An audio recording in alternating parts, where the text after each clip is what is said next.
Good morning, all of you. Today we are going to take another chapter from our grammar book. The name of the chapter is Subject and Predicate. First of all, let us revise what a sentence is. We came to know that a sentence is a group of words that make a complete sense. Now, into how many parts a sentence can be divided? A sentence has two main parts. We know that there is a verb for sure used in a sentence. Without a verb, a sentence cannot be framed. A subject is also required. Now, into how many parts a sentence can be divided? A sentence can be divided into two main parts. The first one is called the subject and the another one is called the predicate. Now, what is a subject and what is a predicate? First of all, let us come to know what a subject is. The subject of a sentence is a word or a phrase that says who or what does the something. Yani, who is the doer of that thing? Yeah, what are we speaking about in a sentence is called its subject. In short, subject is the doer of the action, or subject is the person or the thing we are speaking about. Now, what is the predicate? The predicate is the part of the sentence which tells us what we have said about the subject. Let us have an example here. We have divided into two of the group. First one is the subject and second one is the predicate. When we combine them, we take it as a whole sentence, complete sentence. He has gone to Delhi. Here we are speaking about he. In spite of he, you can write down any name also. Like if we says Ravi has gone to school, gone to Delhi. So who is the doer? Ravi is the doer here. What are we speaking about? We are speaking about Ravi. So Ravi is the subject in this sentence. And what we have said about Ravi? Ravi के बारे में हमने क्या कहा? That Ravi has gone to Delhi, कि वो दिल्ली गया है. ये बातें हमने किसके बारे में कही? रवि के बारे में कही. तो जो हमने सब्जेक्ट के बारे में बोला है, whatever we have said about the subject is its predicate.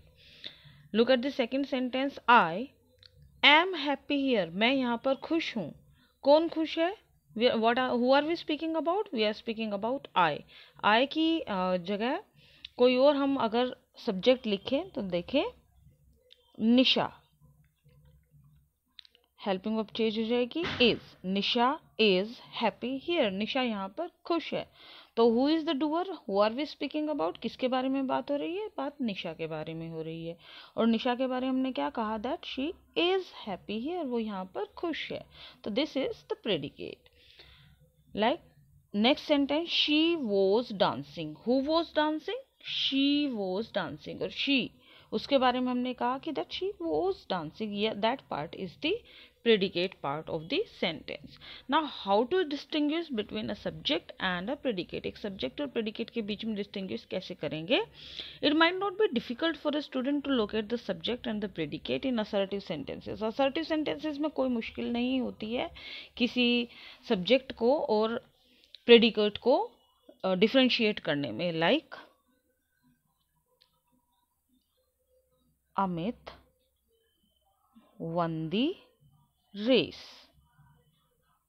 तो हम किसके बारे में बात कर रहे हैं? हम बात कर रहे हैं अमित के बारे में. और हमने अमित के बारे में क्या कहा कि that he won the race. तो Amit is our subject here and won the race is the predicate part.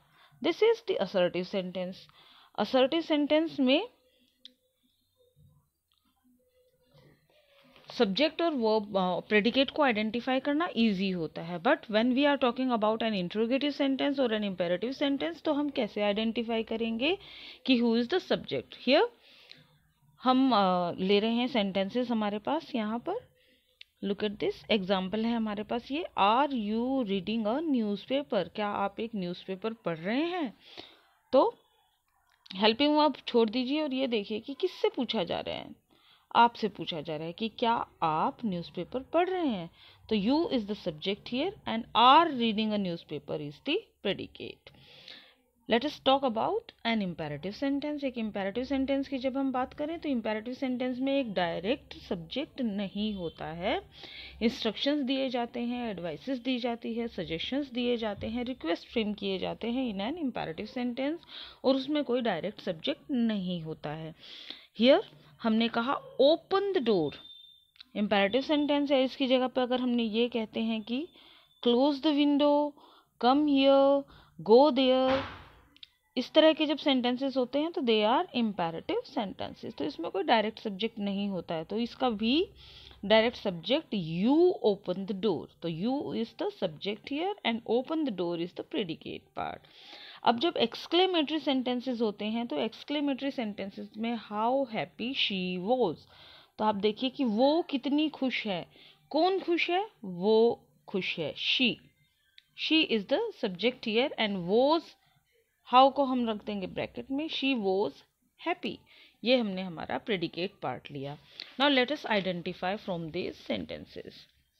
The girl stood on the wall, girl जो है वो वॉल पर खड़ी हो गई। तो किसके बारे में हमने बात की? कौन खड़ी हो गई? द गर्ल, ये हमारा सब्जेक्ट है and this is our predicate. Stood on the wall part is our predicate. The girl was, the child was crying. Who was crying? The child was crying. Who are we speaking about? We are speaking about the child. और बच्चा क्या कर रहा था? Was crying. ये हमारा predicate है. Now take this sentence. This is an interrogative sentence. May I help you? तो किससे, कौन कह रहा है? I.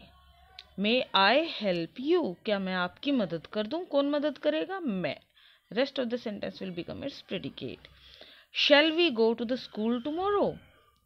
तो कौन, किसने जाना है? हमें जाना है। क्या हमें कल स्कूल जाना है? तो we is the subject, shall go to school tomorrow is the predicate. What a terrible sight it was, that is an exclamatory sentence. तो क्या हम किस चीज के बारे में बात कर रहे हैं? terrible sight के बारे में बात कर रहे हैं। This is our subject and rest of the part is the predicate. Now अब सब्जेक्ट जो होते हैं वो एक से ज़्यादा भी हो सकते हैं, जरूरी नहीं है कि एक ही व्यक्ति के बारे में बात करें हम एक सेंटेंस में, एक से ज़्यादा व्यक्ति भी हो सकते हैं। कैसे? The old man and the woman, अब एक ओल्ड मैन है और एक वुमन है, दोनों एक साथ है, हम दोनों के बारे में बात कर रहे हैं। That is our subject. अब इसके बारे में हमने क्या कहा? That were sitting on the platform, की वो दोनों जो है प्लेटफॉर्म पर, रेलवे प्लेटफॉर्म पर बैठे हुए हैं। This is our predicate part. Now I am drawing few of the objects and try to insert the subject with them. Here suppose these are the birds, very easily we can identify that these are birds. birds हमारा subject है और birds के साथ हमें कोई भी ऐसा predicate add करना है जिससे एक कंप्लीट सेंटेंस बने। तो what do the birds do? Bird के बारे में हम क्या क्या कह सकते हैं कि birds lay eggs, birds fly in the sky, birds make nests. Anything we can tell about them. Look at this. Here we have shown a sun. अब तो sun के बारे में हम जब सेंटेंस बनाए तो हम क्या कहेंगे? The sun. अब सन के बारे में कोई भी सुटेबल प्रेडिकेट, सन के बारे में अब क्या क्या जानते हैं, क्या क्या किया जा सकता है, सन क्या क्या करता है? तो सन हम कह सकते हैं राइजेस, उगता है। कहाँ से उगता है? The sun rises in the east. और क्या कह सकते हैं हम? The sun is a hot ball of gases. Sun जो है वो हॉट बॉल ऑफ गैसेस है, बहुत सारी गैसेस से मिलकर बना है। इसके अलावा हम क्या कह सकते हैं? The sun gives us heat and light. Clear? अब ऐसे हम और भी सेंटेंसेस फ्रेम कर सकते हैं looking at the picture and identifying this activity you have to do in your notebook. You will draw few pictures and then you will make sentences with them, one or two, choice is yours. On an A4 sized sheet you will do. I hope students this topic subject and predicate is clear to you and you can easily complete your exercises.